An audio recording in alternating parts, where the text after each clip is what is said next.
My joy is in your upliftment. I swear unto God, on your upliftment is the glory of this current life. Is your upliftment. Lies my happiness of being joining together.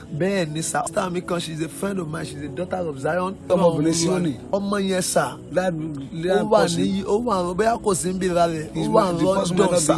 person is in London.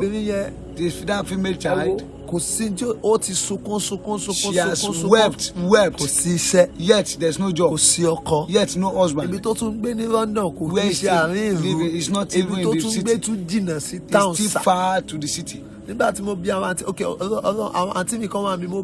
of my sister here. How many hours? They said it is far. Then I looked at and I said to them, when somebody has lost hope, I said, let us be praying together. Join program. Be joining the program. I do say something to us. People that will not pray together. Don't believe that people are having testimony. But the angel of my calling is the one working in my life. If you want to be saying, we are not the one doing it, it's God doing it. Yes. The lady is called where she's working like 3 hours or 2 hours. They said those that is taking care. They said they put in something there. The trouble is too much.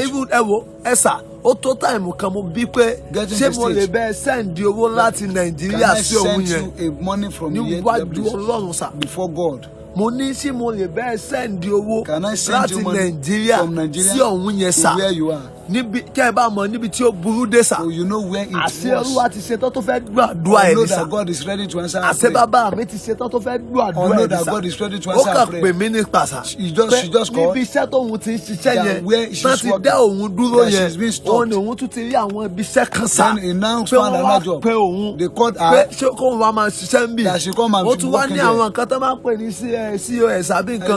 Ó ní wọ́n tún ṣe fún sà. They still do it for her. Ó tún wá ń sọ̀rọ̀ yẹn sà. When she's talking. Ó wá ní ó ní torí pé ó ní mọ́tò wọ́n ní kí òun lọ ṣe exam driving kan sà yóò ẹ̀yin tẹ́ wà ń bẹ̀ ọ̀rọ̀ mi máa ti yé yín sà ó wá lọ ní program ní alẹ́ ìjẹta last 3 days tí a wà ní orí òkè sà ní alẹ́ ní òru yẹn ó wá message mi bá ti ń ṣe program pé my daddy ó ní I passed my exam.